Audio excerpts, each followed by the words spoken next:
Akvaryum kültüründen herkese sevgiler, saygılar, zevkli hobiler. Sevgili dostlar, serimizin 3. videosunda yine sizden gelen sorulara videolu olarak cevap vermeye devam ediyorum.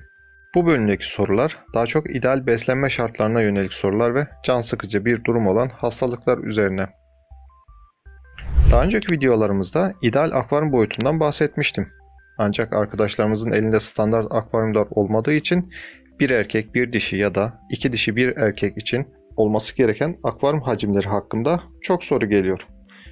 İlk olarak belirtmeliyim ki genelde pek çok tür için santimetre başına 2 litre su hacmi gerekmektedir. Yani elinizde bir erkek bir dişi vatozunuz varsa bu iki balık için 40 litre su yeterlidir. Ancak burada olayı sadece litre olarak hesaplamak doğru olmaz. Çünkü bu balıklar damızlık balıklar olacağı için gezinme alanına da ihtiyaç duyarlar. Vatozlarda yükseklikten ziyade derinlik daha önemli olduğu için 50-60 santim yüksekliği olan akvaryumlara ihtiyaç yoktur. 40x40x40'lık bir tank yeterli olacaktır. Tabi burada bir detayı atlamamak gerekir.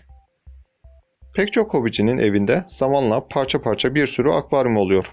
Sebebi ise önceden planlama yapılmadığı için ihtiyaç duyulduğunda gidip akvaryum satın alıyorlar. Eğer vatoz besliyor ve üretmek istiyorsanız akvaryumu biraz büyük tutun arkadaşlar. Böylece yavru alınca rahat bir şekilde yavrularınızı büyütebilirsiniz. Vatozlar yavrularıyla rahatlıkla yaşayan balıklardır. Hazır tam yeri gelmişken en çok gelen sorulardan biriyle devam etmek istiyorum.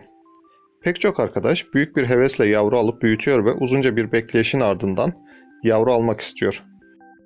Vatozlar kaç santimde yavru verir diye çok soru geliyor. Aslında bu soruya boydan ziyade yaş olarak cevap vermek gerekir. İdeal bir bakımla dişiler yaşına girdiklerinde yumurta toplarlar. Bu da yaklaşık 7 santim civarında olur. Bazen geniş tanklarda boylandırılan dişiler çok daha hızlı boy atabiliyor. Ancak yumurta toplayacak olgunluğa erişmesi biraz da yaşıyla ilgili. Burada bir diğer detay dişilerin erkeklerden daha önce olgunluğa erişmesidir. Bu söz insanlar için de geçerli derler. Dipnot olarak da bunu belirtmek isterim. Erkek vatozlar dişilere göre daha geç olgunluğa eriştiği için bazen dişi yumurta toplasa bile erkek hazır olmayabiliyor. Yavrudan büyüten hobicilerde bu durum sıkıntı olabiliyor. Şimdi hastalıklarla ilgili sorulara gelmek istiyorum arkadaşlar.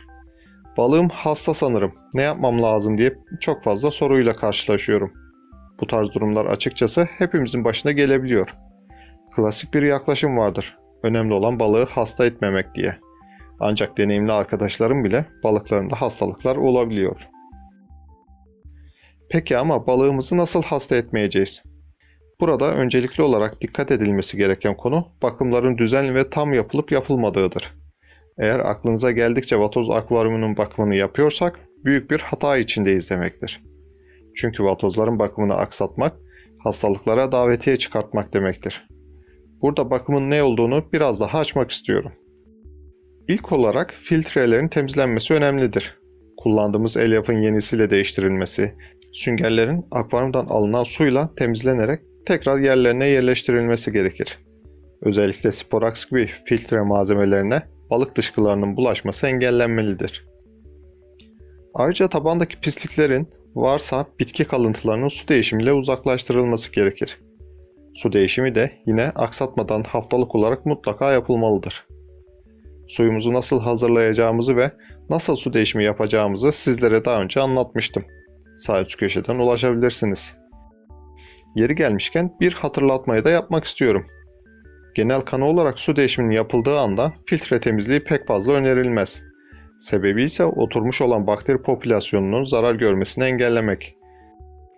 Bazen hobici arkadaşlar su değişimindeki suyu klordan arındıramadıkları için hem balıklar hem de bakteri kültürü olumsuz etkilenebiliyor. Bir de filtre malzemelerinin temizliği yapılınca yararlı bakteri kültüründe azalma olabiliyor. Buna dikkat edelim. Buraya kadar balığımızı hasta etmemek için yapmamız gereken bakımdan bahsettim. İnşallah olmaz ama balığımızı hasta ettik diyelim. Peki şimdi ne yapacağız? Öncelikle hastalık belirtilerinden bahsetmek istiyorum. Ve bu belirtileri ne kadar erken teşhis edebilirsek o kadar hızlı müdahale şansımız olur. Daha önce sizlerle akvaryumda gözleme ilişkin bir video paylaşmıştım. Linkini sağ üst köşeye atarım. Oradan detaylı olarak izleyebilirsiniz. Burada daha özet bahsetmek istiyorum. Şimdi öncelikle vatozunuzda kuyruk kısma, camda sabit asılı durma, yeme karşı isteksizlik varsa ters giden bir şeyler var demektir.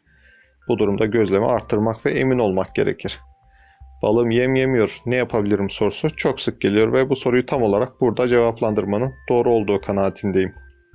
Şimdi arkadaşlar, balığınız yem yemiyorsa ıspanak ver, bezelye ver, biber ver, şu yemi at, bu yemi at diyenlere fazla kulak asmayın.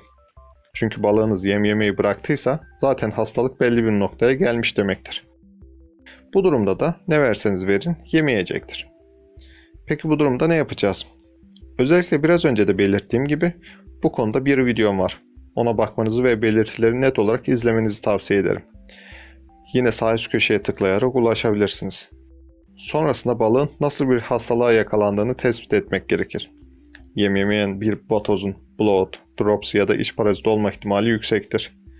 Bu tarz durumlarda ben Sera Bactopur direkt kullanıyorum. 50 litreye bir tablet şeklinde karantina uygulamasını 3 gün boyunca uygulamanız önemli. Sonrasında %50 su değişimi ve yarım tablet tekrar ilaç uygulaması. 3 gün sonrasında ise yine %50 su değişimi. Burada şunu da hatırlatmak gerekir. Karantina uygulamasını asla ana tankınızda yapmayın. Çünkü bakteri kültürünü sıfırlamış olursunuz. Bunun için yedek bir tankınız varsa orada karantina uygulaması yapabilirsiniz. Şimdi bazı arkadaşlar ilaç uygulamak doğru değil diyebilir. Onların görüşlerine de saygım var.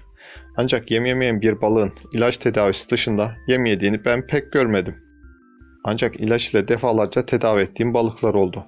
Tabi Allah'ın izniyle tedavi sonuç verdi demek daha doğru olacaktır. Burada da şu hatırlatmayı özellikle yapmak istiyorum. Balığınız hasta ve bir tedaviye başlamaya karar verdiyseniz kararınızda net olun arkadaşlar. Pek çok kişiden farklı öneriler gelecektir. Her öneriyi yapayım derseniz sonuç çok daha kötü olabilir. Önerileri alıp sonrasında ise en doğru öneriye uymak sizin için doğru tercih olacaktır. Biraz önce de dediğim gibi bu konuda herkesin bir fikri mutlaka çıkacaktır. Tabi uygulayacağınız yönteme karar verdikten sonra o yöntemi tam ve doğru olarak uygulamak sonuçların başarılı olması için önemlidir. Bunu da unutmamak gerekir. Evet sevgili dostlar, bugün yine sizlere bana gelen sorulara video olarak cevap verdim. Bu şekilde videolarım gelmeye devam edecek. Sizler de görüşlerinizi aşağıya yazabilirsiniz.